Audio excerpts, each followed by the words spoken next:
दोस्तों स्वागत है आपका बिहार न्यूज़ में। दोस्तों मैं हूं फिरदौस गनी और आप देख रहे हैं केडीवी लाइव। दोस्तों आज हो चुका है 14 अप्रैल 2023। तो आज की पूरे बिहार की टॉप न्यूज़ लेकर आए हैं आपके लिए। दोस्तों वीडियो शुरू करने से पहले आपको बता दें कि अगर आप नए आए हैं इस चैनल पर तो फिर चैनल को सब्सक्राइब करके बेल आइकन को प्रेस कर दीजिए और साथ ही वीडियो को लाइक कर दीजिए, अपने दोस्तों के साथ शेयर भी कीजिए। तो चलिए शुरू करते हैं आज की पूरे बिहार की टॉप न्यूज़। दोस्तों आज बिहार न्यूज में सबसे पहले बात करेंगे कि आगामी लोकसभा चुनाव 2024 में विपक्षी दल एकजुट होने की तैयारी कर रही है ताकि केंद्र की सत्ता से भाजपा को दूर रखा जाए। 7 महीने बाद इसी सिलसिले में बिहार के मुख्यमंत्री नीतीश कुमार दिल्ली में फिर एक बार विपक्षी दलों के नेताओं को एकजुट करने के प्रयास में लग गए हैं। जी हाँ, कांग्रेस के राष्ट्रीय अध्यक्ष मल्लिकार्जुन खड़गे और फिर राहुल गांधी से उन्होंने मुलाकात की है। उसके बाद दिल्ली के मुख्यमंत्री अरविंद केजरीवाल से उन्होंने मुलाकात की है। इस दौरान बिहार के उप मुख्यमंत्री तेजस्वी यादव और अन्य नेता उनके साथ मौजूद थे। सूत्रों के मुताबिक कांग्रेस की ओर से नीतीश कुमार को समान विचारधारा वाले दलों से बातचीत करने का जिम्मा दिया गया है। इसको लेकर के नीतीश कुमार जल्द ही ओडिशा के मुख्यमंत्री नवीन पटनायक, पश्चिम बंगाल की मुख्यमंत्री ममता बनर्जी, तेलंगाना के मुख्यमंत्री केसीआर, इंडियन नेशनल लोक दल के ओम प्रकाश चौटाला, सपा प्रमुख अखिलेश यादव, बसपा प्रमुख मायावती और फिर अन्य नेताओं से बातचीत करेंगे। कांग्रेस नेताओं के साथ हुई इस बैठक में तय हुआ है कि अधिक से अधिक विपक्षी दलों को एक मंच पर लाने के साथ साथ देश के लिए विपक्ष का दृष्टिकोण सामने रखा जाएगा। जब बैठक में यह भी तय हुआ है कि इस महीने के अंत में विपक्षी नेताओं की एक बड़ी बैठक आयोजित करके विपक्षी एकजुटता को अंतिम रूप दिया जा सकता है। विपक्षी एकजुटता में शामिल नहीं होने वाले दलों को छोड़ करके अन्य दल एक मोर्चा तैयार करके आगे का रोड मैप पेश किया जा सकता है। दोस्तों बात करते हैं कि मजलिस-ए-इत्तेहादुल मुस्लिमीन यानी कि AIMIM के बिहार प्रदेश अध्यक्ष और बिहार विधानसभा के सदस्य अख्तरुल ईमान ने शिक्षक पुनर्वास की नई संहिता पर अपनी प्रतिक्रिया व्यक्त करते हुए गुरुवार को यहां तक कह दिया है कि शिक्षा के स्तर को ऊंचा उठाने के संबंध में सरकार की ओर से यह कदम उठाया गया है। यह प्रयास निश्चित रूप से सराहनीय है और बेहतर कदम है, लेकिन इसके लिए शिक्षकों के हितों की रक्षा करना भी जरूरी है। उन्होंने कहा है कि इस तरह के महत्वपूर्ण और बड़े फैसले लेने से पहले शिक्षक संगठनों से परामर्श करना और उन्हें विश्वास में लेना एक सकारात्मक और फिर स्वस्थ तरीका है। अगर सरकार ने ऐसा किया होता तो फिर आज ऐसा विरोध और टकराव नहीं होता। अख्तरुल ईमान ने कहा है कि जब सरकार ने वादा किया था कि वे अनुबंधन पर बहाल शिक्षकों को नियमित करेंगी तो फिर इसे ध्यान में रखा जाना चाहिए और फिर बीच का रास्ता निकाला जाना चाहिए। उन्होंने कहा है कि इस तरीके का फैसला पूर्व से बहाल संविदा शिक्षकों को अपमानित करता है, जो किसी भी तरह से उचित नहीं है और सरकार को इस पर सहानुभूतिपूर्वक विचार करना चाहिए। AIMIM के प्रदेश अध्यक्ष अख्तरुल ईमान ने उम्मीद जताई है कि बिहार के स्कूलों में खाली पदों पर करीब 70,000 उर्दू शिक्षकों की बहाली की जाएगी और अपने वादे और घोषणा के अनुसार सभी उच्च विद्यालयों में उर्दू शिक्षक की अनिवार्य रूप से बहाली की जाएगी। दोस्तों बात करते हैं कि हिंदुस्तानी अवाम मोर्चा के संस्थापक जीतन राम मांझी ने केंद्रीय गृह मंत्री अमित शाह से मुलाकात की है। उन्होंने कहा है कि दशरथ मांझी, जननायक कर्पूरी ठाकुर एवं आज़ाद भारत में बिहार के पहले मुख्यमंत्री श्री कृष्ण को भारत रत्न देने की मांग की है। इसके साथ ही उन्होंने केंद्रीय मंत्री को एक ज्ञापन सौंपा है। हालांकि अमित शाह एवं जीतन राम मांझी की मुलाकात से पहले बिहार की राजनीति गर्म हो गई थी, लेकिन मुलाकात के बाद जीतन राम मांझी ने तमाम कयासों पर विराम लगा दिया है। अमित शाह से मुलाकात के बाद जीतन राम मांझी ने यह स्पष्ट कर दिया है कि वे किसी हाल में नीतीश कुमार के साथ नहीं छोड़ेंगे। उन्होंने कहा कि सिर्फ मैं बीजेपी के साथ नहीं रहा हूं, जब लालू यादव भी बीजेपी के साथ रहे हैं, जब खुद नीतीश कुमार भी बीजेपी के साथ रहे हैं, फिर बार बार ये सवाल मेरे से ही क्यों पूछा जाता है। जब एनडीए में लोग हैं जिन्होंने खुल करके कहा है कि हिंदुस्तान में छोटी पार्टियों को रहने की आवश्यकता नहीं है और मैं छोटी पार्टी में हूँ। मैंने कई बार कहा है कि और हमने कसम खाई है कि हम उनके साथ कभी नहीं जाएंगे, यानी कि बीजेपी के साथ हम कभी नहीं जाएंगे। हिंदुस्तानी अवाम मोर्चा के संस्थापक जीतन राम मांझी ने कहा है कि मैंने प्रण लिया है कि मैं नीतीश कुमार के साथ रहूंगा। जब नीतीश कुमार में पीएम बनने की सभी गुण है, जब वे विपक्षी दलों को एकजुट करने की ईमानदार कोशिश कर रहे हैं। जीतन राम मांझी के बयान के साथ ही उनके पार्टी बदलने की सारी कयासों पर विराम लग गया है। हालांकि आपको बता दें कि जीतन राम मांझी निरंतर बिहार में शराबबंदी के खिलाफ बोल रहे हैं। दोस्तों बात करते हैं कि ADR की ताज़ा रिपोर्ट आई है जिसमें चुनावी हल्फनामों के आधार पर विश्लेषण से ये बात सामने आई है कि देश में 29 मुख्यमंत्री करोड़पति हैं। जब देश में सबसे अमीर मुख्यमंत्री आंध्र प्रदेश के मुख्यमंत्री जगन मोहन रेड्डी है, जब उनके पास सबसे अधिक 510 करोड़ रुपए की संपत्ति है। हालांकि देश में सबसे कम संपत्ति वाले मुख्यमंत्री में सबसे पहला नाम पश्चिम बंगाल की मुख्यमंत्री ममता बनर्जी का आता है, जब उनके पास केवल 15 लाख रुपए की संपत्ति है।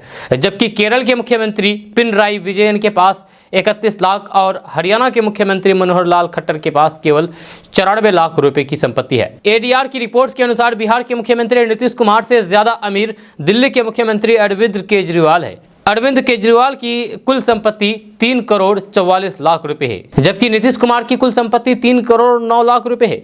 बड़ी बात यह है कि विशेष राज्य का दर्जा प्राप्त ओडिशा के मुख्यमंत्री नवीन पटनायक देश में तीसरे सबसे अमीर मुख्यमंत्री है। देश के मुख्यमंत्रियों की औसत संपत्ति 33 करोड़ 96 लाख रुपए है। देश के 3 ऐसे मुख्यमंत्री हैं जिनकी संपत्ति 50 करोड़ रुपए से ज्यादा है। दोस्तों, बात करते हैं कि राजधानी पटना में दिन ब दिन गर्मी का सितम बढ़ता ही जा रहा है। जब पटना समेत बिहार में तेज पश्चिम हवा चल रही है, जिससे पटना समेत बिहार के 23 जिलों में अधिकतम तापमान में इजाफा हुआ है। कल पटना का अधिकतम तापमान 40 डिग्री सेल्सियस के पार चला गया। जब पटना का अधिकतम तापमान सामान्य से 3 डिग्री अधिक 40 डिग्री सेल्सियस रिकॉर्ड किया गया है। मौसम विज्ञान केंद्र पटना के मुताबिक अगले 48 घंटे के दौरान पटना सहित बिहार के दक्षिणी पश्चिमी भागों में हवा की गति 15 से 20 किलोमीटर प्रति घंटे की रफ्तार से, कुछ स्थानों पर 30 किलोमीटर प्रति घंटे की रफ्तार से रहने का अनुमान है। वहीं अगले 4 दिनों में अधिकतम तापमान में 2 से 4 डिग्री सेल्सियस की बढ़ोतरी हो सकती है। पिछले 24 घंटे के दौरान शेखपुरा में बिहार का सबसे अधिक तापमान 40.7 डिग्री सेल्सियस रिकॉर्ड किया गया है, जबकि अररिया के फॉरबिसगंज, अररिया, किशनगंज, सबौर में अधिकतम तापमान में आंशिक कमी रिकॉर्ड की गई है। आपको बता दें कि पिछले 24 घंटे में पटना समेत 23 जिलों के अधिकतम तापमान में बढ़ोतरी दर्ज की गई है। दोस्तों, बात करते हैं कि बिहार में जाति कोड के साथ साथ धर्म, रिश्तेदार, शिक्षा, पेशा, लैपटॉप और गाड़ियों के लिए भी कोड निर्धारित किया गया है। वही कुंवारों के लिए भी कोड दिया गया है, यानी कि अगर आप शादीशुदा नहीं हैं, आप कुंवारे हैं, तो फिर आपका भी कोड दिया गया है। आपका कोड नंबर 1 दिया गया है। आप कुंवारे हैं तो आपका कोड नंबर 1, या फिर अगर आप शादीशुदा हैं तो फिर आपका कोड नंबर 2 दिया गया है। बेटा बेटी के लिए कोड नंबर 3, जी हाँ, पोता पोती, नाती और नातिन के लिए कोड नंबर 4 तय किया गया है। तलाकशुदा के लिए कोड नंबर 5, बहू और घर जमाई बाबू का कोड नंबर 7, सास ससुर के लिए कोड नंबर 9, छात्रों के लिए कोड नंबर 13, घरेलू महिला के लिए कोड नंबर 14 तय किया गया है। इन सब के अलावा परिवार में पुरुष के लिए 1 नंबर कोड, महिला के लिए 2 नंबर कोड और अन्य के लिए कोड नंबर 3 तय किया गया है। जब परिवार के मुखिया के लिए 1 नंबर कोड होगा, वही पति पत्नी के लिए कोड नंबर 2 होगा। बिहार में कोड व्यवस्था पर आम लोगों का कहना है कि हर चीज को कोड ही दिया जा रहा है। जाति, धर्म, लिंग, वर्ग, छात्र, परिवार का मुखिया, सास ससुर, बहू, दामाद आदि जैसे रिश्तों का कोड एक दूसरे से मैच भी हो सकता है। लोग कोड व्यवस्था से कंफ्यूज हो रहे हैं कि आखिर ये कोड क्यों दिया जा रहा है बिहार सरकार की तरफ से। जब सरकार इन सब पर ध्यान देकर के विकास पर ध्यान दें तो फिर प्रदेश की हालात में सुधार हो सकते हैं। ये सब सिर्फ सियासी खेल है, इन सब से कुछ नहीं होने वाला है। इससे विकास कार्यों का कोई लेना देना है ही नहीं। वोट बैंक की राजनीति के लिए सरकार ये सब करवा रही है, ये सब फालतू चीज है। दोस्तों, बात करते हैं कि प्रधानमंत्री नरेंद्र मोदी ने रोजगार मेला का उद्घाटन किया है। उन्होंने 71,000 कर्मियों को नई भर्तियों की नियुक्ति पत्र बांटे हैं। जब प्रधानमंत्री नरेंद्र मोदी ने वीडियो कॉन्फ्रेंसिंग के जरिए कर्मियों को संबोधित किया है, कहा कि 70,000 से ज्यादा युवाओं को भारत सरकार के विभिन्न विभागों में सरकारी नौकरी मिली है। जहां आप सभी को बधाई। एनडीए और बीजेपी शासित राज्यों में सरकारी नौकरी देने की प्रक्रिया तेज गति से चल रही है। जब बुधवार को मध्य प्रदेश में 22,000 से ज्यादा शिक्षकों को नियुक्ति पत्र सौंपे गए हैं। जब पीएम मोदी ने कहा कि आज भारत दुनिया के सबसे तेज रफ्तार से आगे बढ़ने की वाली अर्थव्यवस्था है। आज का नया भारत जिस नीति और रणनीति पर चल रहा है, उससे देश में नई संभावनाओं और फिर अवसरों के दरवाजे खोल दिए गए हैं। उन्होंने कहा कि युवाओं के सामने कई सेक्टर खुल गए हैं जो 10 साल पहले युवाओं के सामने उपलब्ध नहीं थे। स्टार्टअप हमारे सामने उदाहरण है। इसको लेकर के युवाओं में जबरदस्त उत्साह है। प्रधानमंत्री नरेंद्र मोदी ने कहा है कि आत्मनिर्भर भारत अभियान की सोच और फिर अप्रोच स्वदेशी अपनाने वाले और लोकल फॉर वोकल से ज्यादा है। दोस्तों बात करते हैं कि बिहार में नीतीश सरकार ने शिक्षकों की बहाली की नई शिक्षक नियमावली की घोषणा कर दी, लेकिन घोषणा के तत्काल बाद इसका विरोध शुरू हो गया है। यह नियोजित शिक्षकों के सभी संगठनों ने आंदोलन का ऐलान कर दिया है। इस पर राजनीति भी शुरू हो गई है। जहां शिक्षकों के पक्ष में विपक्ष बीजेपी उतर गई है। जहां राज्यसभा सांसद सुशील कुमार मोदी के बाद पार्टी के एमएलसी नवल किशोर यादव ने इसे लेकर के सरकार पर हमला बोला है। भाजपा विधान पार्षद नवल किशोर यादव ने कहा कि नई शिक्षक नियमावली पूर्व से कार्यरत शिक्षकों के साथ धोखा और टीईटी और एसटीईटी उत्तीर्ण यानी कि पास अभ्यर्थियों के लिए छलावा है। पूर्व से कार्यरत शिक्षक सरकार से उम्मीद लगाए बैठे थे कि नई शिक्षक नियमावली के साथ ही उन्हें राज्यकर्मी का दर्जा मिल जाएगा।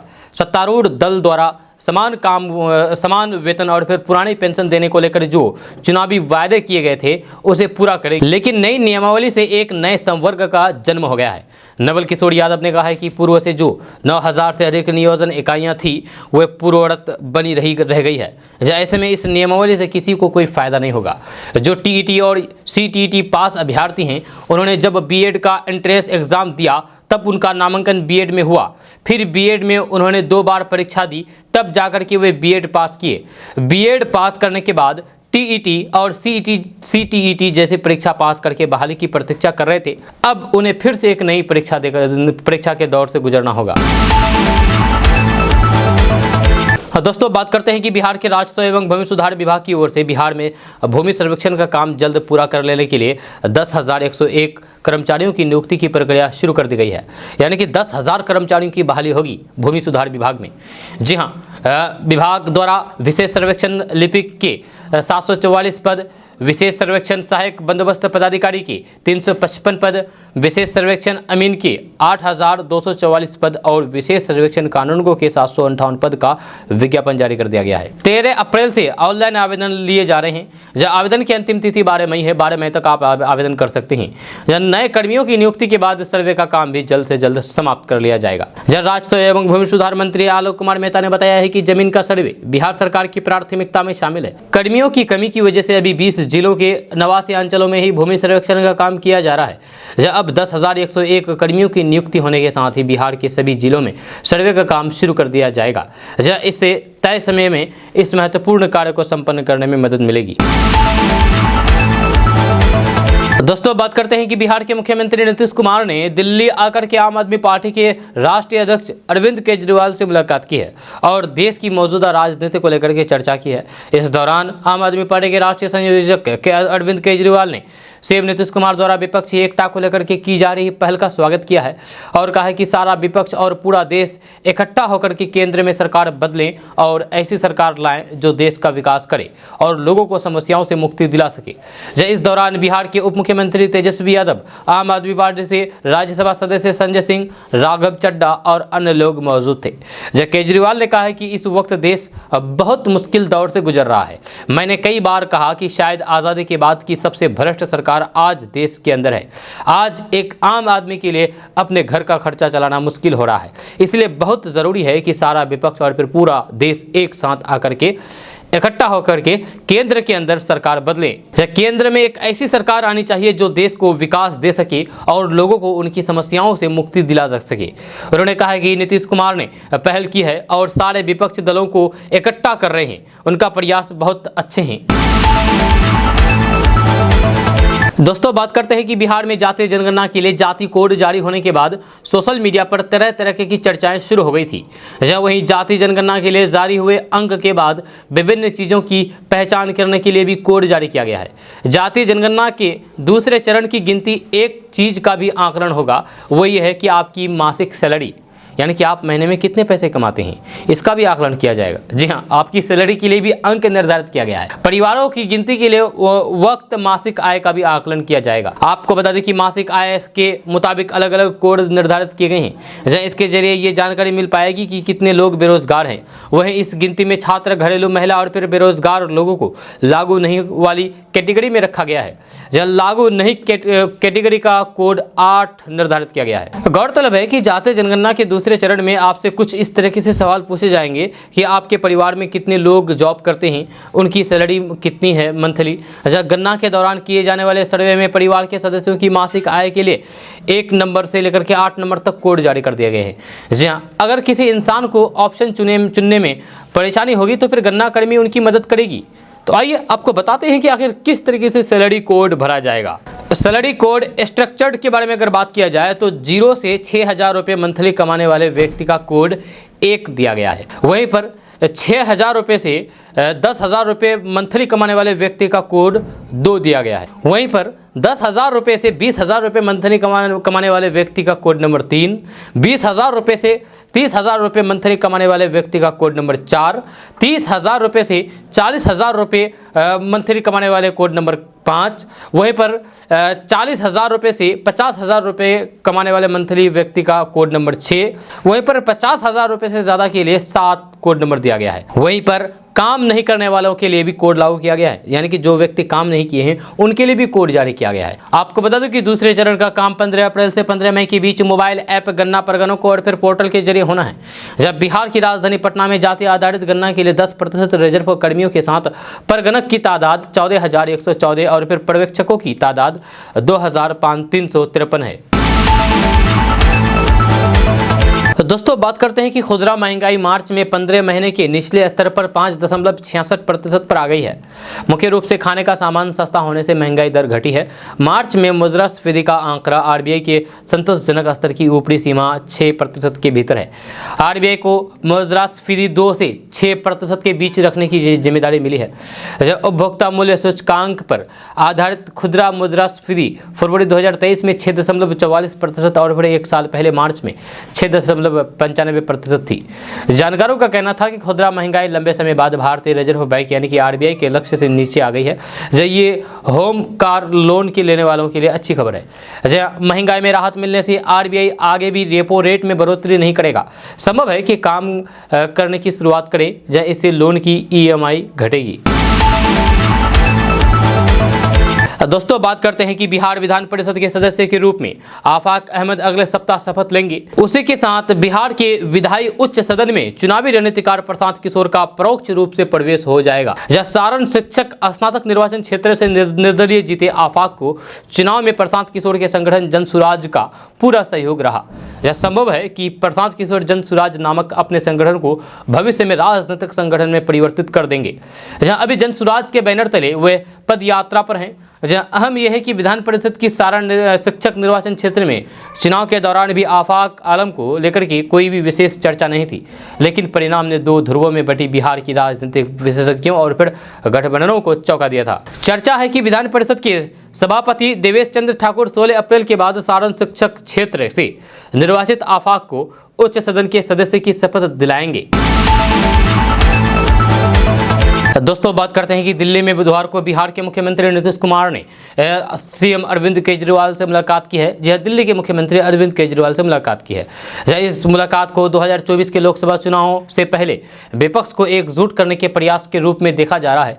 इस मौके पर जब पत्रकारों ने अरविंद केजरीवाल से पूछा है कि क्या नीतीश कुमार में पीएम बनने की क्वालिटी है, जिस पर नीतीश कुमार ने पत्रकारों को बीच में ही रोकते हुए तुरंत जवाब दिया है कि ये सब अब नहीं पूछिए। वहीं अरविंद केजरीवाल ने कहा है कि अभी बहुत सारे सवाल हैं, लेकिन धीरे धीरे उन सभी का जवाब मिलेगा।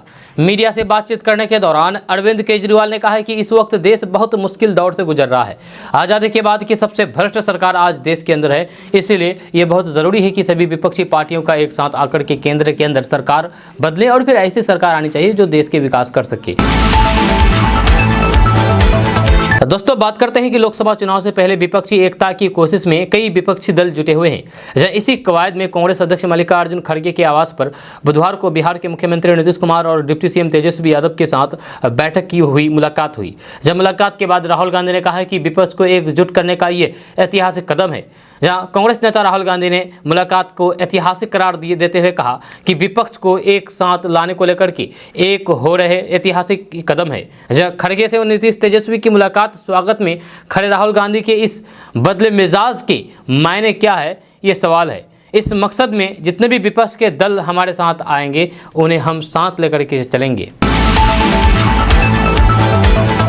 दोस्तों बात करते हैं कि केंद्र सरकार की महत्वाकांक्षी ऊर्जा गंगा पाइपलाइन परियोजना अब देश की पूर्वी राज्यों बिहार, झारखंड, उत्तर प्रदेश, ओडिशा और फिर पश्चिम बंगाल को सस्ती गैस आपूर्ति करने को तैयार है। आधिकारिक सूत्रों ने बुधवार को ये जानकारी दी है। जब परंपरागत रूप से प्राकृतिक गैस का इस्तेमाल बिजली और उर्वरक उत्पादन में किया जाता है, जहाँ इसे वाहन ईंधन सीएनजी और फिर रसोई में इस्तेमाल होने वाली गैस पीएनजी में भी बदला जाता है। जहाँ अभी तक ये गैस सिर्फ पश्चिमी और फिर उत्तरी क्षेत्र में उपलब्ध थी। इसकी वजह यह है कि गैस को स्रोत से उपयोगकर्ताओं तक पहुंचाने वाली पाइपलाइन सिर्फ इन क्षेत्रों तक सीमित थी। आपको बता दूं कि गैस पाइपलाइन गैस के परिवहन का सबसे सस्ता साधन है। दोस्तों बात करते हैं कि बिहार सरकार में मंत्री श्रवण कुमार ने आरोप लगाया है कि केंद्र सरकार की ओर से बिहार सरकार को पर्याप्त सहयोग नहीं मिल रहा है। यह केंद्र की सरकार बिहार वासियों को की अपेक्षा कर रही है। उन्होंने आरोप लगाते हुए कहा है कि केंद्र सरकार सिर्फ पूंजीपतियों की हितैषी है। जब देश की जनता से इन लोगों का कोई सरोकार नहीं है। बेरोजगारी और फिर महंगाई से जनता परेशान है, लेकिन केंद्र सरकार मंदिर मस्जिद के बहाने लोगों को दिग्भ्रमित करने में जुटे हुए हैं। मुख्यमंत्री नीतीश कुमार के प्रधानमंत्री उम्मीदवार बनने के सवाल पर उन्होंने कहा कि मुख्यमंत्री नीतीश कुमार ने कई बार स्पष्ट किया है कि उनकी ऐसी कोई भी व्यक्तिगत इच्छा नहीं है। वे बस विपक्षी एकजुटता को मजबूत बनाने के लिए प्रयासरत हैं। दोस्तों बात करते हैं कि पटना जिले में गांव की गलियां भी रोशनी से चकाचक होगी। जहां शहरी क्षेत्र की तरह गांव की सड़कों पर भी स्ट्रीट लाइट लग रही है। जब पहले चरण में हर पंचायत के 4 वार्डों में लाइटें लगाई जा रही हैं। एक वार्ड में अलग अलग सार्वजनिक जगहों में 10 लाइटें लगेगी। स्ट्रीट लाइटें सोलर पावर से रोशनी देगी। आधिकारिक सूत्रों ने बताया है कि बिहार रिन्यूएबल एनर्जी डेवलपमेंट की ओर से पंचायतों में स्ट्रीट लाइट लगाने की तैयारी की गई है। इसके लिए एजेंसियों का चयन किया गया है। गाँव बिजली पोल पर लगभग 30 से 35 मीटर की दूरी पर बल्ब लगाए जाएंगे। सूत्रों ने बताया है कि 12 वाट से 20 वाट तक के बल्ब लगाए जा रहे हैं। दोस्तों बात करते हैं कि देश में कोरोना का संक्रमण एक बार फिर से तेजी से पांव पसार रहा है। इसको लेकर के स्वास्थ्य महकमे की तरफ से लगातार सतर्कता अभियान चलाया जा रहा है। इस बीच अब बिहार सरकार की तरफ से बिहार में बढ़ते कोरोना को लेकर के नया आदेश जारी कर दिया गया है। यह राज्य सरकार यानी कि बिहार सरकार स्वास्थ्य विभाग ने कोरोना के बढ़ते मामले को देखते हुए निर्देश दिया है कि आज से राज्य के सभी अस्पताल कर्मी बिना मास्क पहने अस्पताल नहीं आएंगे। जी हाँ, स्वास्थ्य विभाग की तरफ से बिहार के सभी डॉक्टर और हेल्थ वर्कर को मास्क पहने और फिर दूसरे को भी इसको लेकर के प्रेरित करने का आदेश दिया है। इसको लेकर के विभाग का कहना है कि कोरोना संक्रमण मौका पाते ही तेजी से बड़ी संख्या में लोगों को बीमार कर रहा है। ऐसे में सभी थोड़ी सी सावधानी बरत करके इससे बचाव किया जा सकता है। आपको बता दें कि बिहार में 57 केस मिले हैं। यह हाल फिलहाल का केस है, नया केस है, जिसमें सिर्फ पटना से 34 नए केस सामने आए हैं। आपको बता दें कि स्वास्थ्य विभाग का कहना है कि शहरी इलाकों में कोरोना के अधिक केस देखे जा रहे हैं। जो लोगों से अपील की है कि वे बिना मास्क लगाए घर से नहीं निकले। जहाँ लक्षण दिखे तो फिर फौरन कोरोना जांच करवाएं। वैक्सीन लेने वाले लोग भी सावधान रहें। हर हाल में बिहार सरकार द्वारा जारी की गई गाइडलाइन का पालन करें। दोस्तों बात करते हैं कि बिहार की स्कूली शिक्षा में बड़े स्तर पर सुधार की पहल हुई है। इसकी वजह है 2 दिन पहले सरकार ने बिहार राज्य शिक्षक नियमावली 2023 को लागू किया है। इसके दूरगामी परिणाम सामने आएंगे। खास करके वर्तमान में शिक्षकों की गुणवत्ता पर उठ रहे प्रश्नों का भी समाधान होगा। जब बिहार के विद्यालय के शिक्षण और फिर प्रबंधन कार्य में सुधार आएगा। जब कई शिक्षाविदों ने भी स्कूली शिक्षा में सुधार के लिए सरकार के इस फैसले को सराहा है। जब बिहार के 71,863 प्रारंभिक और फिर 9,360 माध्यमिक विद्यालयों में शिक्षकों की नई भर्ती प्रक्रिया के अमल में आने से स्कूली शिक्षा में न सिर्फ गुणात्मक सुधार आएगा बल्कि विद्यालय प्रबंधन मामले में भी इसका व्यापक प्रभाव पड़ेगा। दरअसल लंबे अरसे से योग्य शिक्षकों की नियुक्ति बिहार लोक सेवा आयोग के माध्यम से कराने की मांग उठी रही है। जहां पुरानी नियमावली के चलते ये संभव नहीं था। नई नियमावली के प्रभाव में आते ही बिहार में 3,19,000 पदों पर आयोग द्वारा शिक्षकों की नियुक्ति का रास्ता साफ कर दिया है। आयोग से शिक्षकों की ये नियुक्ति 3 दशक के बाद दोबारा होगी। पुरानी नियमावली से शिक्षकों की नियुक्ति में सरकार की भूमिका सीमित थी। कुल 9,222 नियोजन इकाइयों के माध्यम से बिना लिखित परीक्षा शिक्षकों के 3,52,000 पदों पर नियुक्ति हुई थी। जब योग्यता के लिहाज से शिक्षक अभ्यर्थियों के लिए उनके शैक्षणिक और फिर प्रशैक्षणिक अंक पत्र के आधार पर मेरिट लिस्ट ही मानक मात्रा है। इसमें बड़ी संख्या में अयोग्य शिक्षक भी बहाल हो गए हैं, जो आज भी बिहार सरकार के लिए सिर दर्द बने हुए हैं। दोस्तों बात करते हैं कि लोकसभा चुनाव 2024 से पहले तमाम विपक्षी दलों को भाजपा के खिलाफ एकजुट करने की कोशिश के बीच बिहार के मुख्यमंत्री नीतीश कुमार कांग्रेस के पूर्व अध्यक्ष राहुल गांधी से मिलने के लिए दिल्ली पहुंचे। नीतीश कुमार के साथ बिहार के डिप्टी सीएम तेजस्वी यादव भी इस मुलाकात के लिए कांग्रेस अध्यक्ष मल्लिकार्जुन खड़गे के घर पहुंचे थे। इसी क्रम में नीतीश कुमार ने दिल्ली के मुख्यमंत्री अरविंद केजरीवाल से भी मुलाकात की। विपक्ष की बैठक पर केंद्रीय मंत्री गिरिराज सिंह ने पटना में कहा है कि सभी के मन में प्रधानमंत्री बनने की इच्छा है, नीतीश कुमार उसमें प्रबल है, इसीलिए ये जा रहे हैं सबसे मिलने के लिए। मल्लिकार्जुन खड़गे को खुश कर रहे हैं और फिर राहुल गांधी से मिलने का अपॉइंटमेंट बड़ी मुश्किल से मिला है। यह नीतीश कुमार को पता होना चाहिए कि 2024 का पद खाली नहीं है और इनकी राजनीतिक दुर्गति होना अभी बाकी है। वहीं नीतीश कुमार से मुलाकात के बाद प्रेस कॉन्फ्रेंस के दौरान पत्रकारों ने अरविंद केजरीवाल से सवाल पूछा है कि क्या नीतीश जी में पीएम की क्वालिटी है। इस पर नीतीश कुमार ने पत्रकारों को रोक दिया। वहीं पीएम पद के सवाल पर मल्लिकार्जुन खड़गे, नीतीश कुमार और फिर राहुल गांधी तीनों ने चुप्पी साध ली। दोस्तों बात करते हैं कि पटना एमपी एमएलए कोर्ट ने बुधवार को जन अधिकार पार्टी के नेता राजेश रंजन उर्फ पप्पू यादव को 1 साल की सजा सुनाई है, जहां उन्हें कोर्ट ने सड़क जाम करके धरना देने, यातायात बाधित करने, पुलिस बल के साथ मारपीट करने, सरकारी काम में बाधा पहुंचाने का दोषी पाया है। 17 जून 2003 का मामला है। पप्पू यादव के अधिवक्ता विजय आनंद ने बताया है कि फतुहा थाना क्षेत्र में एक बच्चा लापता हो गया था, जहां उसकी बरामदगी की मांग को लेकर के अधिकार पार्टी के नेता पप्पू यादव ने अपने समर्थकों के साथ फतुहा के NH-30 पर महारानी चौक के पास धरना दिया था। इस दौरान यातायात बाधित हो गया था। पप्पू यादव ने धरना नहीं हटाया तो फिर पुलिस ने आंसू गैस के गोले भी छोड़े थे। जब घटना में लोगों ने पुलिस बल पर पथराव भी किया था। इसमें कई पुलिसकर्मी घायल हुए थे। मामले में पुलिस ने पप्पू यादव सहित 22 लोगों को नामजद आरोपी बनाया था। साथ ही पुलिस ने 150 से 200 अज्ञात लोगों के खिलाफ मामला दर्ज किया था। अदालत ने इस मामले में पप्पू यादव को आईपीसी की धारा 353, 323 और 147 के अंतर्गत दोषी पाया है। इस मामले में अभियोजन पक्ष की ओर से 5 लोगों ने गवाही दी है, जिसके बाद उन्हें 1 साल की सजा सुनाई है। दोस्तों नेहा सिंह राठौर का एक गाना इन दिनों काफ़ी फेमस हो रहा है, जी हाँ, जिसमें वे पीएम मोदी से कह रही है कि कैसे बनी बे साहब 2024 में सरकार। नेहा ने इस गाने में पीएम मोदी और फिर उद्योगपति अदानी के रिश्ते को लेकर भी सवाल उठाए हैं। जी हाँ, साथ ही मोदी सरकार से ओल्ड पेंशन स्कीम से लेकर के 15 लाख रुपए तक के सभी सवाल किए हैं। वहीं उन्होंने अपने गाने में ये भी कहा है कि जब तल के OPS ना लागू करवा तू ए लबरदार, कैसे बनवा 2024 में सरकार। नेहा सिंह राठौर ने आगे कहा है कि पूंजीपतियों के खास अडानी के यार, कैसे बनी बा ए साहब 2024 में सरकार। आम जनता ना झेल पाई महंगाई की मार, तोहरा यारवा के चमकल बादवार, कैसे बनी बा साहब 2024 में सरकार। जब ललित मोदी नीरव मोदी भले ही देश से फरार, बोला के जिम्मेदार मुँह खोलाना चौकीदार, कैसे बनी बा 2024 में सरकार। नेहा सिंह राठौर की ये गाना भी लोगों को काफी पसंद आ रही है। उन्होंने सरकार की योजनाओं के पूरे नहीं होने पर सवाल उठाए हैं। आपको बता दें कि बिहार की बेटी नेहा सिंह राठौर सामाजिक मुद्दों पर गीत लिखती है और खुद गाती है, जब उनके गीत सोशल मीडिया पर काफ़ी लोगों को पसंद आते हैं। नेहा सिंह राठौर बिहार की लोक गायिका है। जब उनकी शादी यूपी में हुई है, वे कई बार अपने गानों के जरिए बिहार और यूपी सरकार की नाकामियों पर कटाक्ष कर चुकी है। हाल ही में उन्होंने बिहार सरकार पर भी गाने के जरिए तंज कसा था, जब बिहार में रामनवमी के दौरान घटना हुई थी। जब उन्होंने यूपी में काबा और बिहार में काबा से खूब सुर्खियां बटोरी है। दोस्तों बात करते हैं कि बिहार में शराबबंदी कानून लागू है। जब बिहार के अंदर शराब पीना या फिर बेचना या फिर इससे संबंधित कोई भी कार्य करना कानूनी जुर्म है और इसमें कठोर सजा का प्रावधान है। लेकिन आए दिन इस शराबबंदी कानून को लेकर के राज्य सरकार पर सवाल उठते रहे हैं। इसी कड़ी में अब एक ताज़ा मामला सुप्रीम कोर्ट में शराबबंदी मामले पर हुई सुनवाई से जुड़ा हुआ है। दरअसल सुप्रीम कोर्ट में 2015 में कार से 25 लीटर से अधिक विदेशी शराब के साथ पकड़े गए एक युवक की तरफ से दर्ज याचिका में सुनवाई हो रही थी, जिसके बाद इस मामले में सुनवाई करते हुए कोर्ट ने कहा है कि क्या बिहार सरकार के पास ऐसा कोई डाटा है जो ये बता सके कि आखिर राज्य में शराबबंदी लागू होने से खपत में कितनी कमी आई है। जब कोर्ट ने यह स्पष्ट किया है कि वे सरकार के मंसूबे पर सवाल नहीं उठा रहे हैं, बल्कि जमानत के लिए जो याचिका है लगातार सुप्रीम कोर्ट में मिल रही है, जब उसके अनुसार ये बातें कही जा रही है। दोस्तों बात करते हैं कि आज बिहार के मुख्यमंत्री नीतीश कुमार ने कांग्रेस नेता राहुल गांधी से मुलाकात की है। जहां हालांकि उनके साथ डिप्टी सीएम तेजस्वी यादव, मनोज झा, ललन सिंह भी मौजूद थे। जहां लेकिन बीजेपी सीएम नीतीश कुमार पर हमलावर हो रही है। जब बिहार बीजेपी के अध्यक्ष सम्राट चौधरी ने सीएम नीतीश कुमार पर करारा कटाक्ष किया है। उन्होंने सीएम नीतीश कुमार को सत्ता का स्वार्थी बताते हुए तंज कसा है।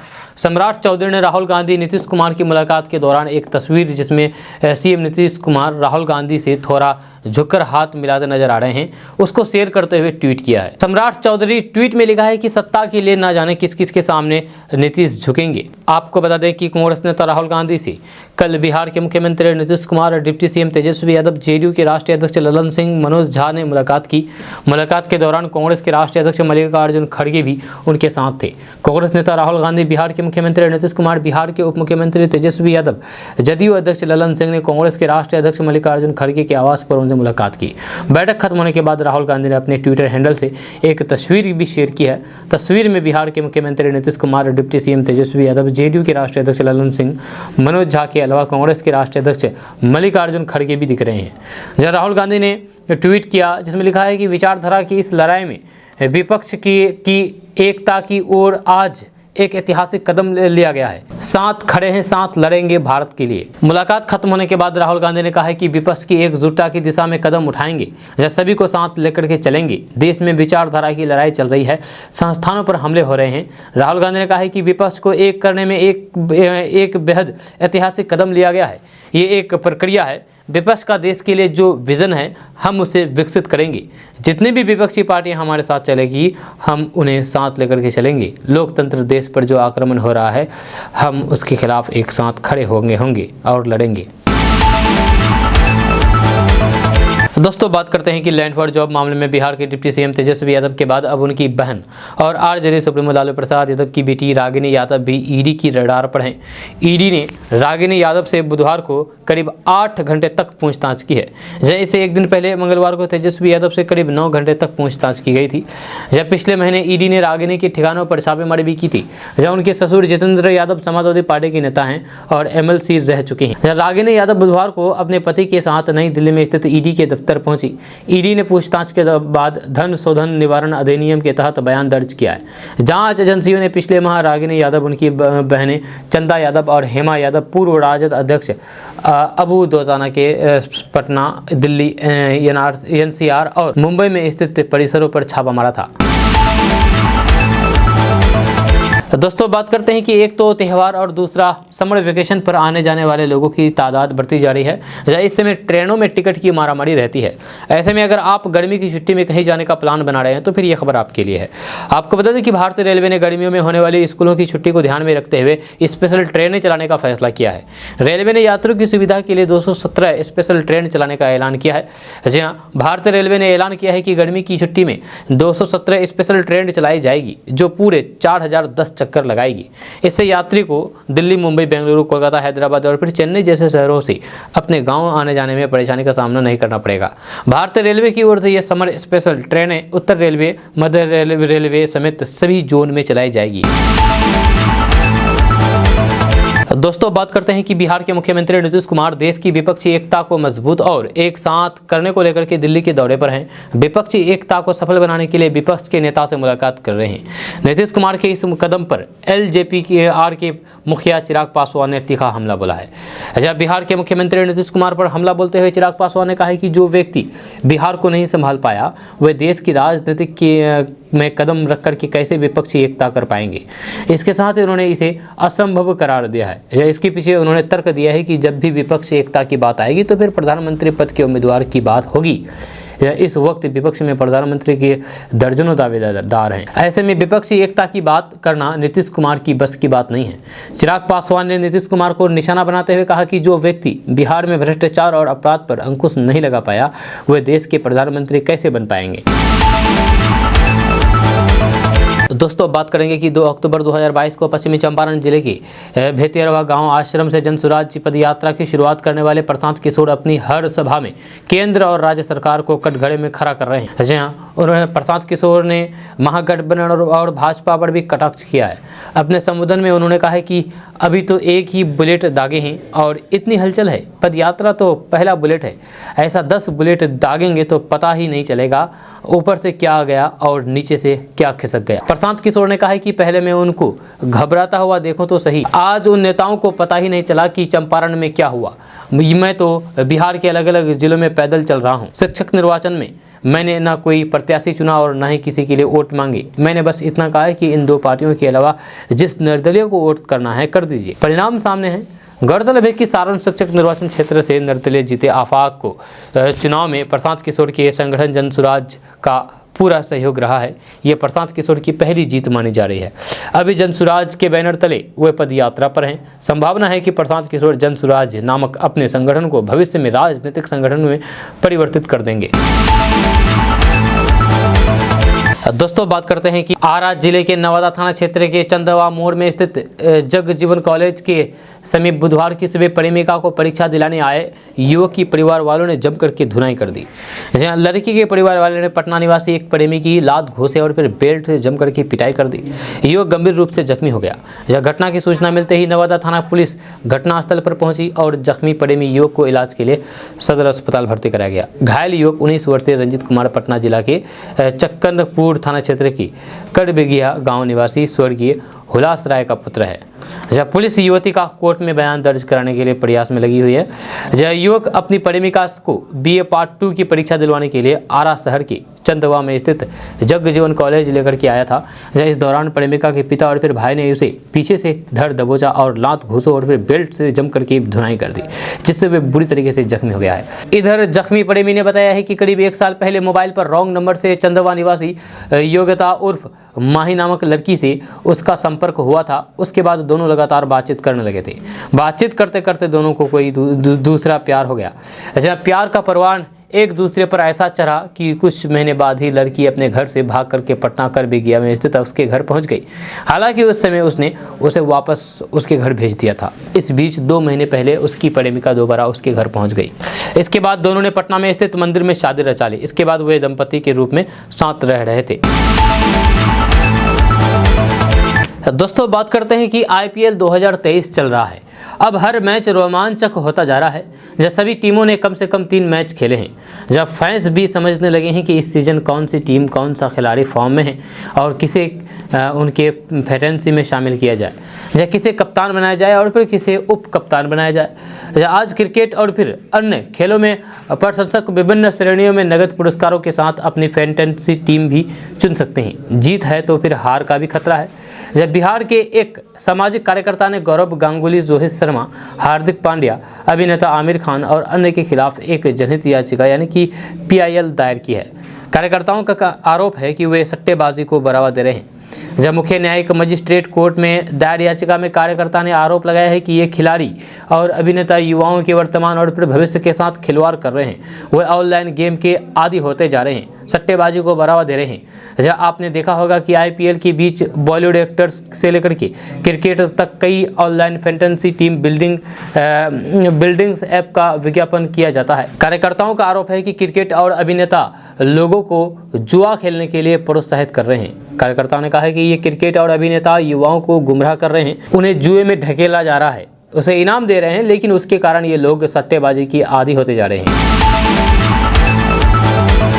दोस्तों आज का न्यूज़ बस यहाँ तक। कैसा लगा नीचे कमेंट बॉक्स में कमेंट करके ज़रूर बताइएगा। अगर आप नए आए हैं इस चैनल पर तो फिर चैनल को सब्सक्राइब करके बेल आइकन को प्रेस कर दीजिए और साथ ही वीडियो को लाइक कर दीजिए, अपने दोस्तों के साथ शेयर भी कीजिएगा। तो चलिए मिलते हैं फिर नेक्स्ट वीडियो के साथ। तब तक के लिए जय हिंद, जय बिहार।